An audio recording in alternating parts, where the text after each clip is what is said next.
안녕하세요. 박진영의 마키아벨리 시작하겠습니다. 오늘은 한신대 김준혁 교수님 모셨습니다. 안녕하세요. 예, 안녕하세요. 지난주인가요? 우리 곽상도 전 의원 1심 선고 네, 50억 무죄. 네. 충격적이었죠. 뭐 상상할 수 없는 일이죠. 네. 뭐 충격을 넘어서 분노로 가는 것 같고요. 제가 이제 그 이야기를 듣고 뭐 페북에 몇 개 글을 좀 썼어요. 네, 네. 좀 격한 글을 썼는데 저하고 평생 같은 동네에서 자랐던 친구 한 명이 저한테 야, 너 요즘 너무 과격해지는 거 아니냐라고 네, 네. 해서 제가 과격해지는 게 아니라 분노가 그만큼 깊어지는 거다. 그렇죠. 이렇게 네. 이야기를 했죠. 네. 저는 검찰 개혁이 아니라 검찰 없애야 되는 거 아닌가.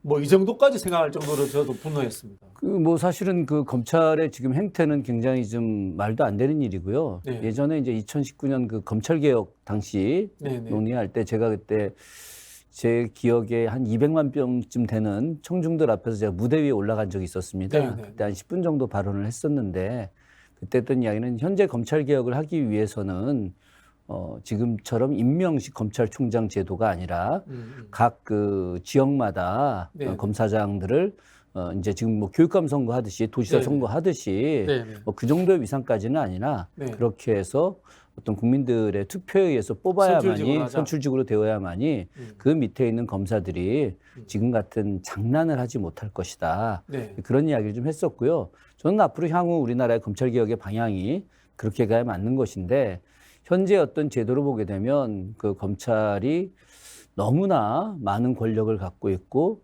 또 혹자들은 검찰 캐비넷 안에 있는 그 많은 자료들이 네. 사람들을 좀 옥죄일 것이다. 그래서 앞으로 검찰공화국이 계속될 것이다. 이런 이야기를 하고 있는데 글쎄요, 과히 틀린 이야기가 아닐 것 같은 그런 두려움이 좀 있습니다.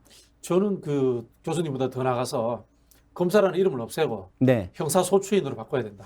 형사소추인, 네. 뭐 그것도 굉장히 괜찮네요. 사실 검사라는 이름 자체가 네. 뭐 일제식 용어 아니겠습니까? 그렇죠. 네, 네. 형사소추인. 그거는 거의 지금 들어보니까 조선시대식 용어예요. 아, 그렇습니까? 우리 네, 네. 그렇기 때문에 상당히 그 의미 있는 네, 네. 그런 이름인 것 같습니다. 이름이 성격을 규정하는 거 아니겠습니까? 그렇죠. 예, 네. 어유 박수 한번 치고 아유, 시작하겠습니다. 예, 예. 아니, 이게 사실은 이제 기소 독점이 대한민국에만 있는 걸로 저는 알고 맞습니다. 있거든요. 예, 그렇다고 하더라고요. 그리고 사실 뭐 기소권을 나누는 것도 분산하는 것도 의미가 있고 한편으로 보면 이제 영미권 국가들처럼 기소를 대행해 주는 역할 네, 이런 식의 개념 정리를 할 필요가 있을 것 같아요. 맞습니다. 지금 뭐 검사가 없으면은 법률 집행 자체가 진행이 안 되잖아요, 재판이. 그렇죠. 근데 그런 상황이 아니고 원래 제가 알기로 영미권에서는 기소라는 것은 개인이 할 수 있는 걸로 알고 있거든요. 사인이 국민 한 사람이 사인이 할 수 있는데 그 법적 대리인을 검사가 해준다. 뭐 이런 개념으로 알고 있는데 우리는 기소권을 독점함으로 인해서 국가기관으로서 검사가 움직이지 않으면 재판 자체가 시작되지 않는 그런 상황이잖아요. 갑자기 교수님 그 말씀 하시니까 그 정우성 씨가 주연했던 영화 더 킹이라고 킹, 네, 네, 네. 뭐 많이들 보셨겠지만은 그 킹에서 한 대화 내용이 좀 생각이 납니다. 네네. 검사 힘이 왜 이렇게 센 줄 아느냐? 네. 그건 우리가 무슨 덮어주려고 하는 것이 아니라 기소 자체를 하지 않으려고 하는 것 때문에 그렇죠. 더 센 것이다. 뭐 이런 이야기를 하지 않습니까? 저는 이 기소권을 갖다가 검찰이 독점을 하고 있기 때문에 힘 있는 사람은 안 해주고 그렇죠. 힘 없는 사람은 죄가 없어도 엄청 세게 해주고 네. 그래서 흔히 이야기하는 뭐 무전유죄, 네. 유전무죄 뭐 이런 이야기들이 나오고 있는데 지금 같은 형식으로 간다고 한다면 그 검사들의 권력은 당분간 계속되지 않을까 하는 생각이 좀 듭니다. 검찰들이 출동하면 어떻게 하는지 아세요? 이렇게 합니다. 대한민국 검찰에서 나왔습니다. 얼마나 권위적이고 검사는 국가 자체라는 생각을 하고 있을까요? 90년대 이야기인데요. 제 친구가 그 지방에 있는 모 대학에 이제 회계팀장을 했었습니다. 네네. 그 친구는 이제 제 과동기인데 상당히 그 진중하고 아주 열심인 분이에요. 지금은 이제 대학 교직원을 떠나서 이제 뭐 연구기관에 이제 박사학위 받고 연구기관에 있는 친구인데 그 친구가 이제 당시에 그 대학 회계팀장을 하는 과정에서 학교에 이제 비리가 좀 있었던 모양입니다. 근데 뭐 그 친구는 그런 내용을 사실은 잘 몰랐고 윗선에서 네. 처리를 했었는데 검찰에 이제 끌려갔죠. 광주지검으로 이제 가게 됐는데 이렇게 앉자마자 그때만 하더라도 이제 저 옛날 공중전화 부스가 있던 시절입니다. 네네. 그때 이제 공중전화 부스에 전화번호부 책이 이렇게 두껍게 있었지 않습니까? 예. 각 지역마다. 맞습니다. 예. 그 전화번호부 책을 가지고 이렇게 딱 앉아 있는데 이렇게 이제 조사받으려고 이제 앉아 있는데 갑자기 뒤에서 검찰 수사관이 이 책으로다가 전화번호부 책으로다가 뒤통수를 세게 내려친 거예요. 그래서 그 한 방을 맞고 나서 나가 떨어지고 나서 그때부터 이제 혼미한 상태로 뭐 네. 정신없이 그냥 막 있지도 않은 사실도 막 그냥 이렇게 뭐 그랬지 그럼 그랬습니다. 뭐 공포에 사로잡혀 가지고 이제 그런 일이 있었다는 것을 한 20년이 지나서 이제 세월이 한참 지나서 술 한잔 먹으면서 얘기를 하더라고요. 내가 이런 일도 겪었다. 이제 그때 검찰 이야기 막 나올 때 저도 예전에 이제 뭐 무슨 이제 조직 사건 비스름한 일로 뭐 그때 이제 검찰청 이제 끌려갔다가 수원지검에서 제가 그때 이제 그 조사받던 과정 이야기 뭐 말도 안 되는 계속 하는 이야기들에 대해서 제가 계속 막 방어하고 그러다 이제 막 검찰 수사관하고 싸우다 나중에 검사하고 싸우는만 이제 이런 이야기를 이제 뭐 우연찮게 하게 됐다. 그 친구가 옆에 있다가 자기의 이야기를 꺼내서 제가 정말 가슴이 너무 아팠었습니다. 검찰 이야기를 제가 이제 처음에 그렇게 서두를 꺼낸 거는 검찰이 국가다라고 생각하고 있거든요. 사실은 검찰청법도 보면 그렇게 시작이 돼요. 네, 그렇게 맞습니다. 시작이 되는데 이거는 제가 보니까 지금 현대 우리 갖고 있는 사법 체계라는 게 대부분 서양 거잖아요. 네. 서양 건데 지금 대한민국 검사들이 누리는 지위라든가 행태라는 것들은 굉장히 동양식 전제군주주의에서 만들어진 그런 성격하고 비슷한 것 같아요. 검찰이 국가라고 생각하는 것 자체가. 뭐 실제로 그럴 수밖에 없는 우리 것이 조선시대의 경우에는 예, 어떤가요? 조선시대 때도 그 사헌부가 오늘날 이제 검찰하고 같은 개념 아니겠습니까? 네. 이 사헌부는 그 특별한 기구였죠. 네. 얼마나 특별한 기구였냐? 가령 이런 겁니다. 임금이 그 국가 경제가 어려워서 가령 금주령을 내린다. 네. 그러면 뭐 관원들뿐만이 아니라 백성들 모두가 다 술을 마시면은 범죄자가 되는 거죠. 네. 본인들이 그 술 마시는 범죄자를 잡으러 다니면서 사헌부 관원들은 금주령에서 제외가 돼요. 자기들이 임금이 금주령을 내려도 대놓고 사헌부 관청 안에서 술을 먹기도 하고. 저기 술 맛을 알아야지 술을 단속할 수 있나요? 은밀히 가서 또 뭐 조사한다고 하면서 거기 있는 술 다 뺏어다 먹기도 하고. 그러니까 사헌부 관원들 자체가 취해법권이에요. 왜 취해법권이냐면 대장동에서 이 법조인들이 한 짓하고 똑같네요. 똑같죠. 그래서 자기들이 곧 이 나라를 좌지우지한다. 하다못해 조선시대 사헌부 관원들이면 당대 최고 엘리트 관원들인데 그 엘리트 관원들이 엘리트라고 하는 것을 갖다가 내세우면서 취해법권의 어떤 이름하에 온갖 나쁜 일들을 다 했죠. 그러니까 좋은 일도 많이 하고 정의로운 일도 많이 했지만 그러나 그들 중에선 그 권력을 가지고 내가 이 나라 조정을 좌지우지하는 것이다. 그리고 마음에 안 드는 그 아주 좋은 관리들이 있다. 혹은 자기와 반대되는 당파가 있다라고 하면 온갖 것을 만들어 가지고 거짓된 상소를 통해서 공격을 하는 겁니다. 당시 사헌부는 어쨌든 그 간관의 역할까지, 대간의 역할까지, 언론의 역할까지 같이 하다 보니까 자기들이 사람을 거짓 조작을 해서 만들어서 공격하고 그 공격된 걸 가지고 잡아넣어서 조사하고 신문하고 감옥에 보내고 이런 일들까지 같이 했죠. 그럼 우리가 이제 정확하게 다시 공부를 좀 해볼게요. 네. 사헌부는 언론의 역할, 검찰의 역할, 판사의 역할 이 세 가지 다 가능했던 겁니까? 다 했죠. 그런데 이제 고위 관료와 관련해서는 물론 이제 의금부에서 해결을 하지만 의금부는 고위 관료들 고위 관료하고 수천에 고위 관료하고 그 고위 관료들의 아내들까지 요렇게 또 종친들 이것은 의금부에서 관리를 담당하지만은 그러나 실제 모든 대부분의 일들은 사헌부에서 다 한 거예요. 그렇기 때문에 사헌부의 힘이라고 하는 것은 굉장히 센데 저는 그 사헌부의 후신인 대한민국 검찰이 사헌부보다 더 강력한 힘을 가질 거라고 감히 생각도 하지 못했었어요. 비슷하네요. 지금도 이 곽상도 재판에 보면 검사와 판사는 한 통속이다. 그다음에 언론도 한 통속이다. 우리가 그 이야기를 하는데 이게 뿌리가 있네요. 보니까.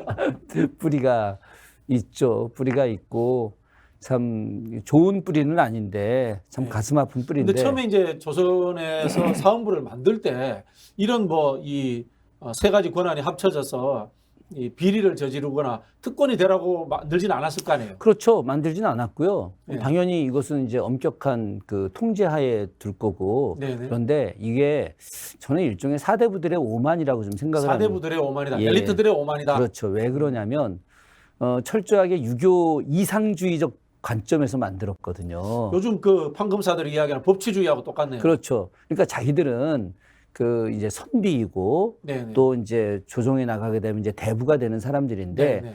어떤 그 예법에 의해서 도덕적 지상주의에 의해서 자기들은 아주 올바르게 처신하는 사람들이다. 네. 그렇기 때문에 우리들에게 있어서 우리들 스스로의 이익을 위해서거나 아니면 우리 가족들의 이익을 위해서 우리가 법 집행을 갖다가 왜곡하지 않을 것이다. 네네. 우리 윤석열 대통령이 그런 이야기 했었죠. 그 검사가 어떤 그 보복을 하고 싶으면 깡패나 다름없다 이런 얘기했는데 네. 사실은 틀린 말인 걸 증명하고 있지 않습니까? 그렇죠. 지금 그죠? 보복하고 있잖아요. 보복하고 있는데 그러니까 당시 사헌부를 만들면서 그런 유교 이상주의자들이 네. 야, 우리는 절대 그렇게 하지 않을 거야. 우리는 정말 도덕적으로 깨끗하게 할 거야. 그렇기 때문에 이런 권한을 갖고 있는 관청을 만든다 하더라도 절대로 어쨌든 사헌부 관원들의 이익이 되게 하지는 않을 거야. 라고 이야기했는데 전혀 그렇지 않은 거죠. 지금 서울대 법대에 나온 고시 패스한 엘리트들은 법치주의를 지키는 파수꾼이고 정의의 사도인데 절대 그렇게 하지 않을 거야라고 하면서 곽상도 50억의 무죄를 선고하고 선고를 했죠. 판사는 네. 검사는 제대로 기소를 조사도 하지 하지 않았죠. 제대로 하지 않고. 예. 네. 그러니까 판사가 엄청난 변명을 늘어놓을 수 있는 거 아니겠습니까? 아니, 나도 정의롭게 하려고 했다. 네. 그런데 검찰이 제대로 조사하지 않아서 증거 불충분으로다가 내가 무죄 판결을 내릴 수밖에 없는 상황이 되지 않았느냐. 이건 나의 잘못이 아니라 검사의 잘못이다라고 이야기를 할 수 있는 거죠. 그런데 검사는 무슨 소리냐. 나는 이렇게 제대로 이야기했는데 대의적 측면에서 판사가 그걸 해결했어야 되는데 판사가 하지 않은 거다. 이런 식으로 핑퐁치기 하고 있지 않습니까? 제가 이제 그 법조인한테 물어보니까요. 대한민국은 외국하고 달라서 판사가 재판에 개입을 할 수가 있답니다. 그럼요. 예. 당연히 개입할 수 있죠. 네. 가령 이런 겁니다. 이거 제 실제 사례인데, 그 어떤 사건이 있어서 이제 검찰이 굉장히 센 전직 자기 네. 선배 변호사가 오게 돼가지고 그래서 원래 이제 세게 더 형량을 줘야 되는데 벌금 1,000만 원으로 끝을 냈어요. 그래가지고 이제 다 끝났다고 생각을 했죠. 그런데 판사가 이거 보고 나서 이건 벌금 1,000만 원으로 끝날 게 아니잖아. 구형 자체가 잘못됐다. 그렇죠. 판사의 구형 그래서 자체가 그것을 갖다가 검사의 구형 자체가 잘못됐다. 그래서 이거 다 무마시킨. 아니 이제 검찰은 그냥 1,000만 원으로 해서 끝내고 네. 사건 다 덮었는데 네. 이제 그게 마지막 올라가는 과정에서 판사가 보고 이것은 1,000만 원으로 끝낼 일이 아니다. 정식 재판 회부시켜 버렸죠. 그런 사례를 제가 직접 봤습니다. 정확하게 그러니까 곽상도 건은 검판사의 합작품이다. 저는 뭐 검찰 혹은 판사 뭐 이와 관련된 관계를 정확히는 모르고 또 법조인도 아니기 때문에 뭐 아주 세밀한 내용을 알 수는 없지만 그러나 일반 시민의 민주 시민의 상식으로 볼 때는 뭐 명확한 합작품이라고 볼 수밖에 없는 거죠. 사헌부 이야기를 하셨는데요. 만약에 그 사헌부의 법 집행이나 이런 게 부정했다 또는 적절치 못했다. 그랬을 경우에는 뭐 견제라든가 임금이 직접 개입한다거나 막 그런 것들도 있었던가요? 뭐 실제로 임금이 이제 그 견제하는 경우들도 존재했고 네. 또 사헌부의 그런 잘못된 행위에 대해서 이제 지역에 있는 사대부들이라든가 상소를 하게 되죠. 그런데 이제 이 상소라고 하는 것이 굉장히 중요한 의미가 있을 수도 있겠지만 그러나 상소는 그들이 볼 때 파렴치한 사람들이 볼 때는 종이 쪼가리에 불과하거든요. 힘없는 민중들의 개무시하는 거죠. 뭐. 야, 예. 그렇게 해서 아무리 상소가 많이 올라온다 하더라도 그것을 갖다가 뭉개고 넘어가는 경우들도 상당히 많이 있었습니다. 우리 보통 이제 조선시대도 탄핵 권한이 있었잖아요. 네, 그렇습니다. 탄핵은 3사만 할 수 있었던 네, 거예요? 그렇습니다. 그러면 물론 이제 탄핵은 3사만 할 수 있었지만 탄핵을 요청하는 상소 같은 경우 많이 있었죠. 뭐 가령 이제 영남 만인소 고향이 이제 대구시잖아요. 옛날에 대구 사람들이 그 굉장히 격했습니다. 남인 소론. 예, 남인이죠. 영남 남인. 영남 아주 남인이요. 예, 영남 남인. 그래서 지금의 이제 영남 지역 분들은 거의 대부분 95% 이상이 남인들이거든요. 예, 그러니까 유교적 전통으로 보면은. 예, 그렇죠. 남인들이고, 물론 지금 이제 영남 지역 분들은 그 옛날 남인의 전통과는 전혀 다른 행동들을 하고 있다는 게 매우 좀 특이하게 볼 수 있는데, 그런데 그 영남 지역 사람들은요, 가령 뭐 앞에 어떤 일들이 잘못됐다 그러면은 10,000명이 동시에 상소를 올립니다. 네. 10,000명이 연명을 해가지고, 그래서 그게 종이를 계속 붙이잖아요. 예. 그 붙이고 한 그 폭이 한 1m쯤 돼요. 가로가 한 1km쯤 됩니다. 1km쯤 되는 거를 정말 두두두만 이만큼 되죠. 이런 상소를 만들어 이걸 그러니까 이야기할 때 영남 만인소 10,000명이 상소를 올리게 되면 그러면 이제 그때 가서는 좀 굉장히 신중하게 검토를 하지만 그렇게 만인소를 올렸다 하더라도 그걸 갖다가 무시하면 무시로 끝나는 겁니다. 네. 그렇듯이 견제는 충분히 할 수 있지만 국가 권력이 그것과 관련해서 무시하려고 마음먹었을 때 그것이 무용지물이 되는 경우들도 상당히 많이 있었죠.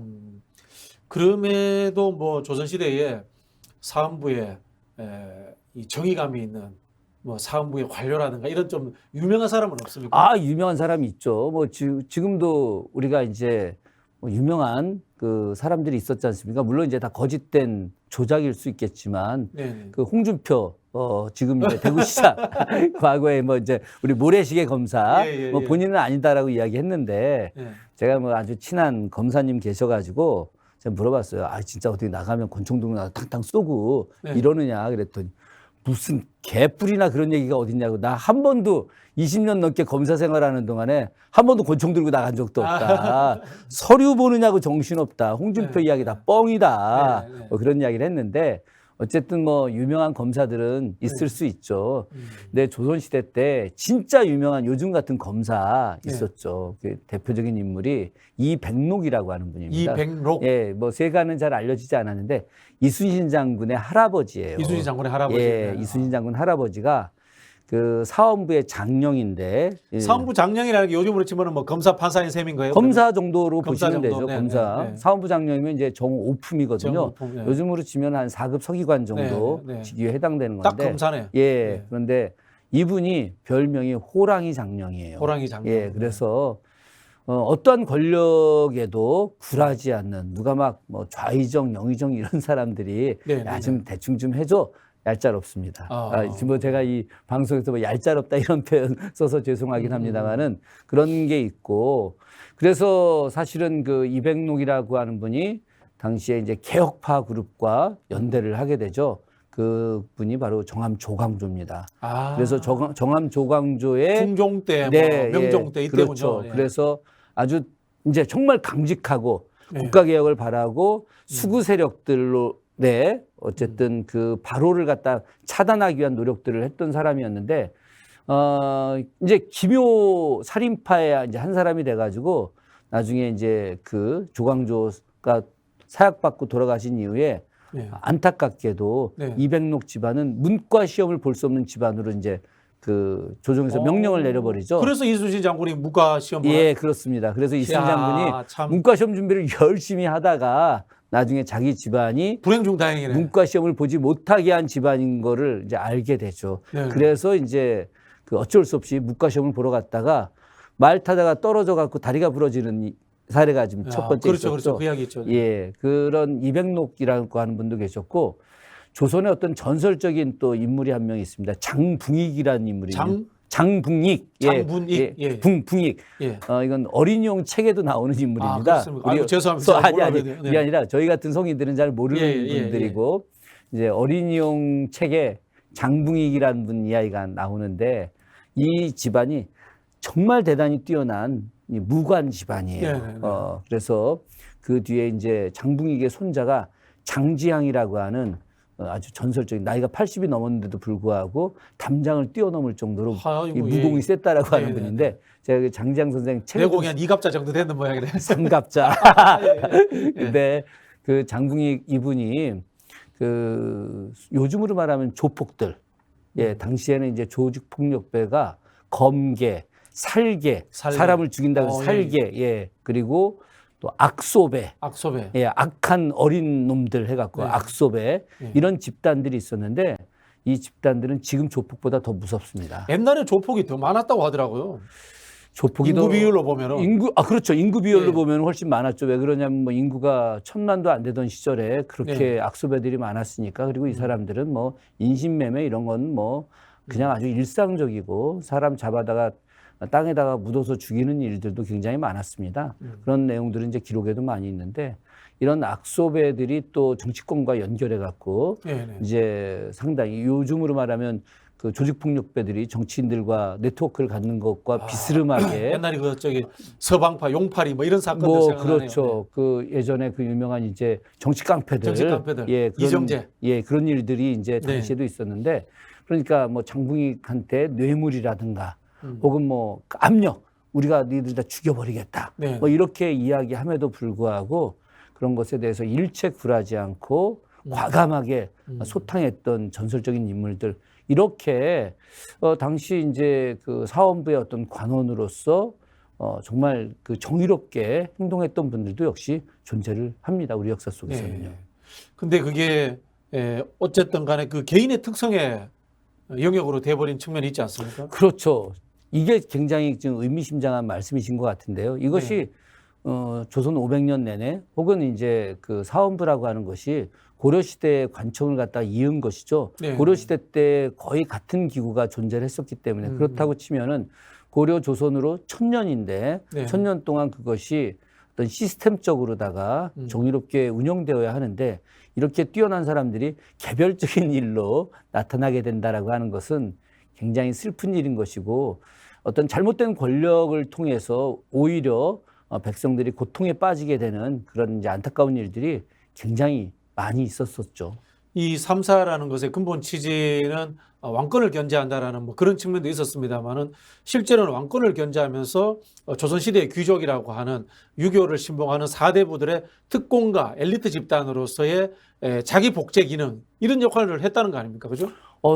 뭐 저는 오늘 이 시간부로 역사 공부는 접고 네. 교수님이 다 하시는 걸로 너무 정확히 말씀하셔가지고 그렇습니까? 정확히 말씀을 하셨고요.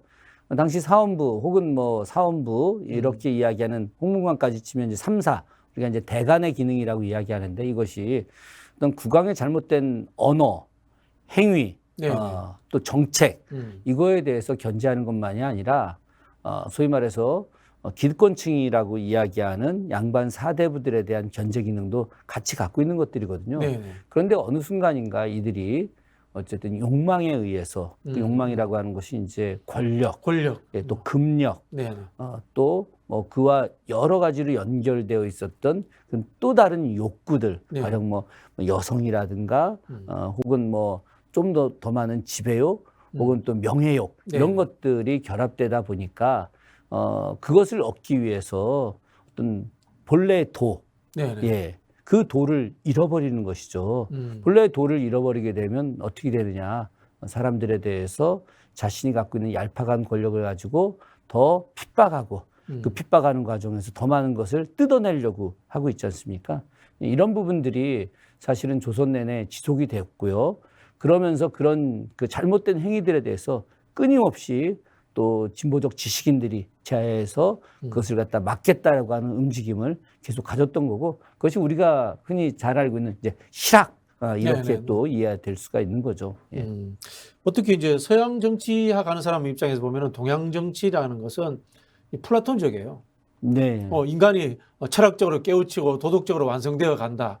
사람에 대한 신뢰인데 사실 이 서양에서 하는 민주주의라는 것은 사람에 대한 불신이거든요. 민주주의는 사람을 기본적으로 불신을 하기 때문에 저 사람은 권력에 의해서 권력을 집중시킨다. 탐욕스러울 수 있기 때문에 제도와 시스템을 통해서 견제하자. 권력을 나누자. 이게 이제 민주주의거든요. 그래서 이 서양의 민주주의자들은 플라톤이라기보다는 소피스트의 후예다. 이런 이야기들을 합니다. 그 말씀 들어보니까 굉장히 의미심장하네요. 결국 네. 이제 동양에서도 그런 분들이 제도적인 것들 접근하는 분들이 있었죠. 존재하죠. 그게 뭐 그 유명한 이제 한비자, 한비자, 네, 또 상황, 상황, 이사 뭐 네. 이런 분들이고 조금 전에 이제 플라톤적인 입장을 견지한 사람 같은 경우가 이제 공자나 맹자 네. 이런 이제 유가적 입장이죠. 사실은 그 유가적 입장 안에서의 어떤 인간에 대한 생각들 너무 좀 이상적이죠. 네. 그러니까 글쎄 이것이 요즘 시대에 맞을런지 잘 모르겠지만 맹자가 양나라 해왕을 만났을 때 해왕이 이 나라가 어떻게 하면 더 이익이 될 수 있겠습니까? 더 부유하고 발전될 수 있겠습니까? 라고 물어봤을 때 맹자가 어찌 그 왕이 이 일을 이야기하냐 오직 인밖에 없다. 어진밖에 없다 이렇게 이야기하지 않습니까? 근데 예, 이런 부분들이 과연 오늘 시대에 맞을 수 있느냐? 사실은 당대 사회에도 전 맞지 않았을 거라고 생각하거든요. 근데 그 우리가 이제 공맹이라는 유교 사상이 결국은 법치하고 결합하잖아요. 법과하고. 당연히 결합하죠. 네. 왜 그러냐? 사실은 공맹이라고 하는 것이 유교적 명분론을 만들어주는 명분론이죠. 건데 네. 이 세상에 명분론 갖고 국가 운영이 어떻게 되겠습니까? 그러니까 당연히 법치로 할 수밖에 없는 것이고 그래서 우리가 이제 춘추 전국 시대가 이제 마무리되면서 진나라 시왕이 법치를 강조하고 법가를 중요시 여기는 거죠. 이미 그 법가가 자리를 잡았기 때문에 네네. 그래서 한나라 고조 유방이 다시 천하를 통일하는 과정에서 유가를 받아들이죠. 왜? 법가가 이미 모든 사회에 지배되어 있고 법적 체제가 완비되어 있었던 상태였기 때문에 이제 그 법만으로다가 모든 것이 해결될 수 없으니 명분론적인 입장에서 황제의 지위를 갖다 격상해야 될 거 아니겠습니까? 그럼요. 숭배라든가 윤리구조, 도덕구조를 세워서 이제 우상 숭배하듯이 그렇게 만드는 거잖아요. 그 공자 맹자의 핵심 내용이 바로 군주를 갖다가 높이는 거 아니겠습니까? 기득권이죠. 그렇기 때문에 맹자가 이 엉터리 그 가짜 군주를 갖다 참칭한다 이런 표현을 쓰는 건데 절대 참칭할 수 없는 존왕양이 왕을 높이고 오랑캐 나머지 허접한 사람들을 갖다 물리치자라고 하는 이 존왕양이라고 하는 것이 바로 이 공맹의 핵심 사상이니까 그래서 한나라 고조가 그걸 받아들이는데 이미 그 사이에 진시황 때 만들어놨던 법가의 체제는 완비되어 있기 때문에 그것이 가능했던 것이거든요. 세계 모든 나라가 어떤 그 도덕적 명분론만으로 운영될 수 있는 것이 아니라 당연히 법적인 체계가 존재하지는 운영될 수 없죠. 그렇죠. 고조선 보십시오, 고조선. 예, 우리 고조선에도 법이 있었죠. 그 명확하게 8조법금. 네, 8조법. 8가지의 핵심 내용이죠. 이거는 일종의 그 함무라비 법전하고 거의 같은 내용이에요. 함무라비 법전이 이제 요즘으로 치면은 이제 이라크에서 나온 거죠. 물론 그 함무라비 법전 이라크에 있던 이것이 지금 이제 프랑스로 이제 이렇게 옮겨가서 있긴 합니다만은 이미 고대 3000년 전에 특히 오늘날 이라크, 이란 이 지역, 메소포타미아 지역에서 당시에 그 법전을 만든 것이 이제 엄청나게 큰 비에 새겨져 있지 않습니까? 그것의 핵심 내용은 눈에는 눈, 이에는 이 이런 것이거든요. 원래 법의 본질이 거기에서 출발됐대요. 응징이라는. 응징이죠. 이 응징과 똑같은 내용이 바로 고조선의 8조법금입니다. 8조법금 함무라비 법전하고 상당히 유사합니다. 그래서 그 뭐 도둑질을 한다. 그럼 팔을 자르고 눈을 멀게 팔로서 하고. 도둑질 했으니까. 8조법금에 나오는 내용들입니다. 얼마나 강력한데요. 그래서 좀 더 심하게 하면 사람을 상해하면 살인을 시키는 이런 내용들이죠. 강력한 응징체계, 즉 고대 국가가 만들어지는 과정 속에서의 어떤 법이라고 하는 것이 존재하지 않으면 안 되는 것이다. 우리가 흔히 이것이 이제 성읍 국가냐 아니면 초기 국가냐 아니면 고대 국가 이렇게 이야기할 때 이제 그 성읍 국가 작은 도시 국가들 이런 도시 국가들은 법 체제가 정비가 안 되고 그리고 국가의 이데올로기가 정비가 안 되는 것이거든요. 그런데 고대 국가는 법과 이데올로기가 딱 정확하게 자리를 잡는 건데 사실 고조선 같은 경우는 그 두 가지가 명확하게 있어요. 우리 보통 그 이야기잖아요. 뭐 율령반포했다. 역사에 그런 이야기 나오지 않습니까? 율령반포라고 하는 것이 이제 우리가 이제 뭐 고구려다 그러면 소수리망 때 율령을 반포했다. 그럼 고대 국가가 완성됐다. 이렇게 보고 있는데 실제로 그 이전에도 그 고조선을 통해서 율령들은 있었고요. 그 뒤에 율령이 갔다가 이제 제대로 정비가 된 거죠. 그렇게 치자면은 반포라고 하는 것으로 보자면은 조선도 성종 때 경국대전이 반포되는 거잖아요. 이미 태조 때부터 시작해서 법전은 존재했던 거죠. 여러 법전들이 존재하는 것이고 그 법전이 이제 세조대에 뭐 가령 병전을 완성을 했다든가 아니면 뭐 세종대에 예전을 완성한다든가 하나 완성이 되는 과정 속에서 성종 때 법전이 만들어지는 것인데 고조선 같은 경우도 그런 8조 법금이 만들어지고 그 뒤에 이제 법들이 또 만들어지는 과정 속에서 이제 고조선이 멸망하고 삼국시대가 이어지면서 고구려가 그 법들을 이제 정비를 하는 과정이고 그러다가 이제 소수림왕 때 모든 법전이 다 완성이 됐다라고 하는 내용인데 그 앞선 식으로 보자면은 실제 우리의 법 같은 경우는 이제 고조선 시대에도 분명히 존재했던 거고 법치에 의해서 이루어졌는데 실제 고조선과 관련된 역사 기록이 많지가 않아요. 그럼에도 불구하고 고조선을 계승한 나라가 명확하게 발해 아닙니까?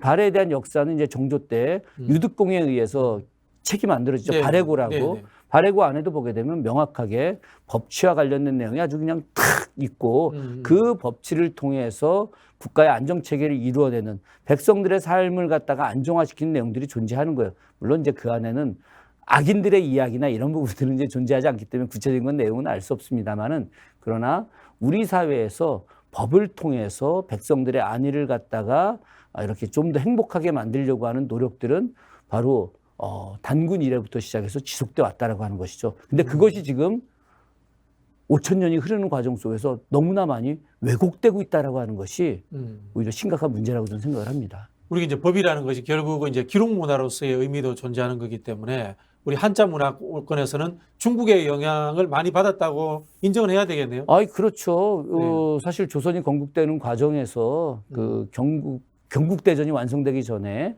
그러니까 경국대전의 완성은 그 앞에 이제 경제육전이 만들어지고 경제육전 앞에 정도전에 의해서 조선 경국전이 만들어지거든요. 근데 이 조선 경국전의 모태가 바로 대명률입니다. 대명률, 명나라 법률. 명나라 법률. 그래서 제가 이제 사실은 법 공부를 좀 했는데 조선시대 법 공부를 근데 이렇게 탁 그 기록되어 있다가 내용이 좀 부족한 부분들이 있잖아요. 그러면은 거기에 뭐라고 써있냐?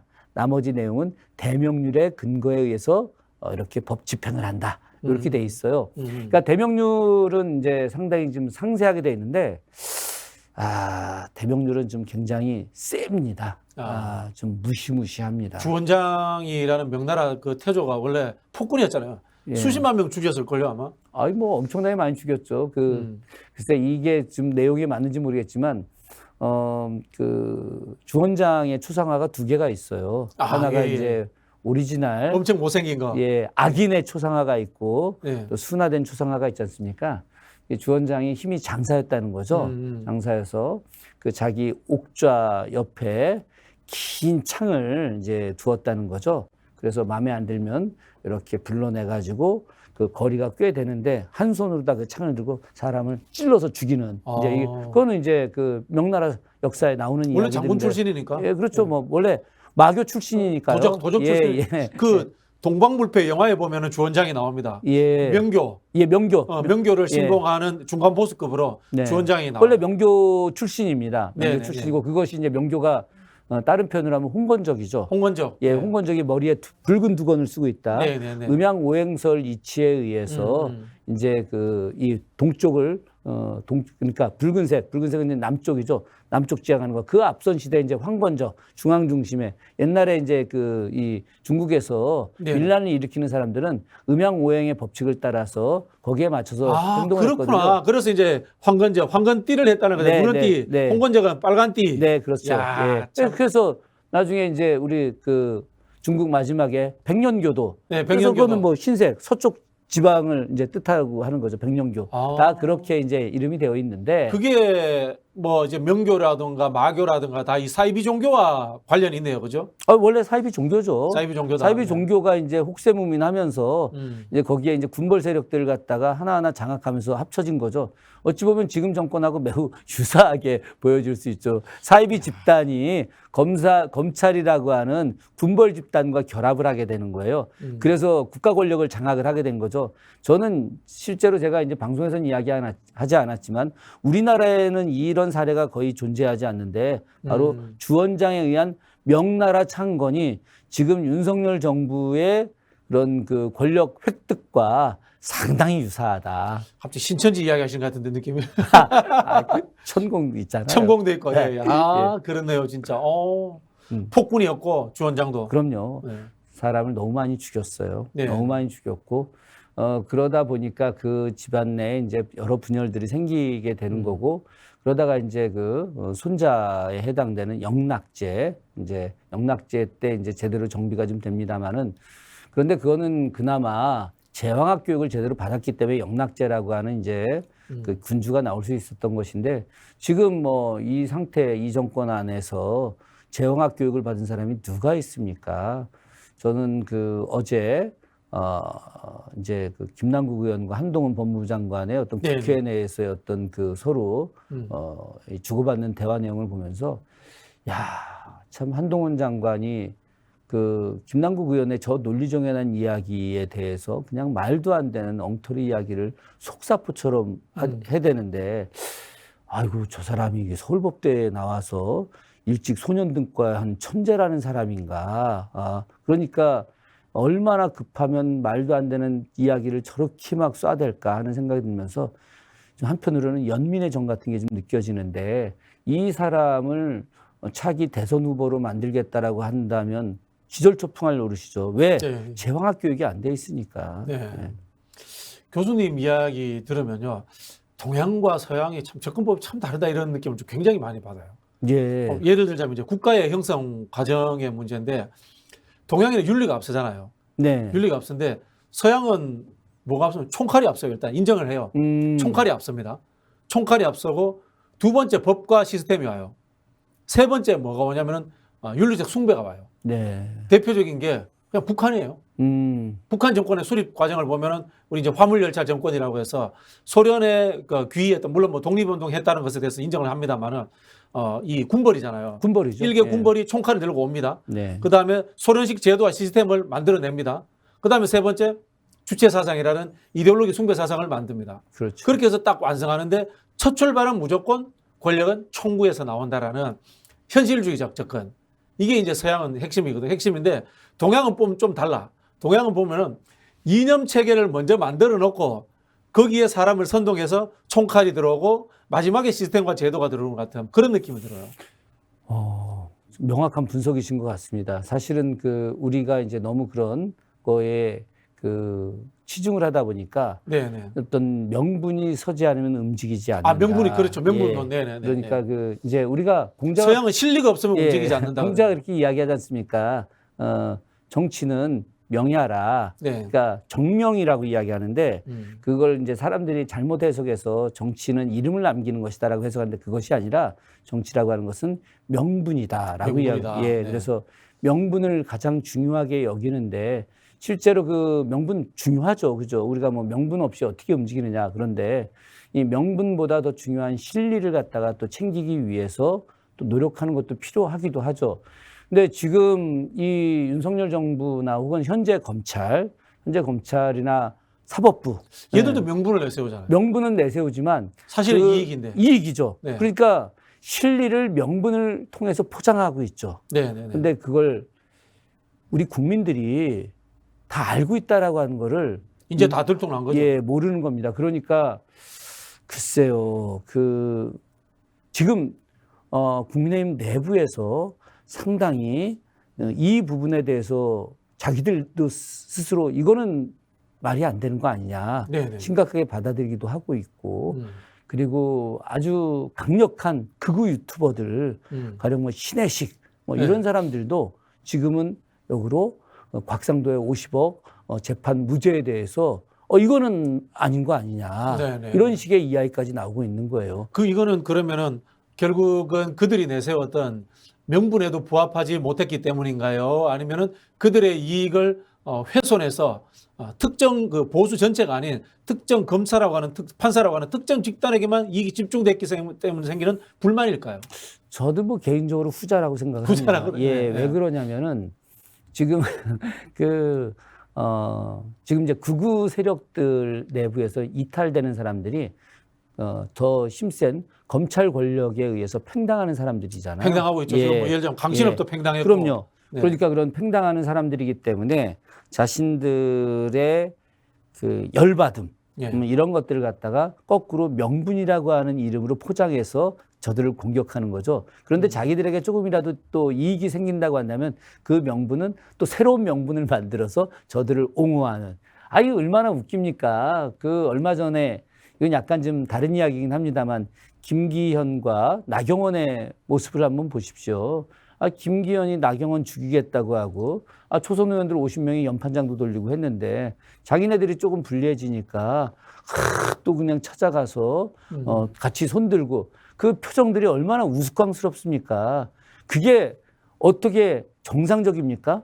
그런데 나라를 지키기 위해서 우리가 연대하기로 했다라고 하는 가짜 명분을 만들어내지 않습니까? 저들은 그런 사람들입니다. 정의로운 사람들, 진짜 올곧은 사람들은 그 명분 하나 때문에 자기의 목숨을 내거는데 저들은 실리만 있다면 가짜 명분을 언제든지 만들어내는 사람들이죠. 이제 저는 그래서 특히 이제 이 사법 체계에서 우리 판사들이 이야기잖아요. 법과 양심에 따라서 판결한다고 그러잖아요. 굉장히 기분 나빠요. 언제 그런 적이 있나요? 언제? 양심을 믿을 수 없어요.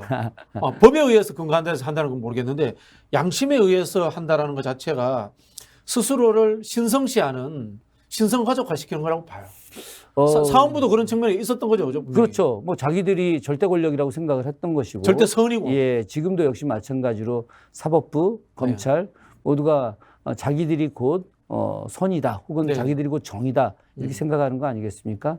그러니까 자기들의 이익에 맞는 것을 그럴듯한 것으로 포장해서 명분을 만들어서 집행을 해서 끝내 이익을 얻는 거죠.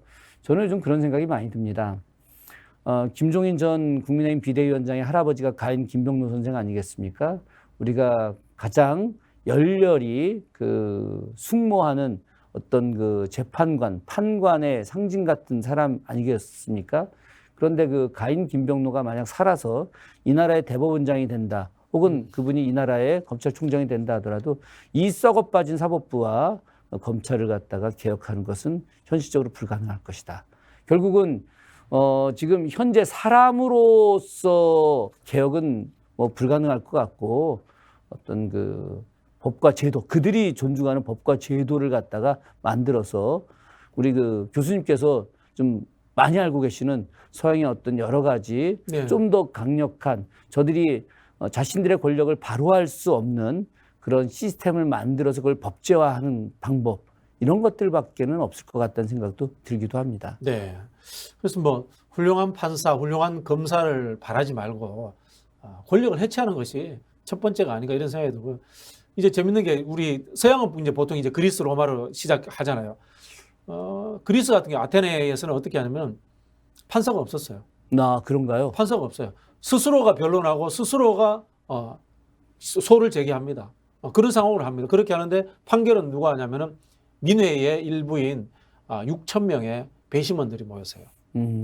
엄청난 인원이네요. 그렇죠. 집단지성인 거죠. 예. 집단지성이 모아지는 거고. 그리고 이제 이게 로마로 오면 좀 더 발달하는데 로마 같은 경우는 때문에 법무관 제도가 있는데 요즘은 지금 검사 판사를 합친 건데 검사 판사를 합친 이 법무관이 주로 하는 것은 절충과 조절이에요. 누군가를 판단해서 판관하지 않아. 그건 뭐냐면 신의 영역이기 때문에 함부로 들어가면 안 된다라는 생각을 갖고 있고 이 사람들, 이 재판관 역시 원로원이라든가 배심원들의 의견을 들어서 조정하고 정리하는 역할을 해요. 상당히 합리적인 내용이에요. 합리적이죠. 그것이 지금 말씀 들어보니까 네.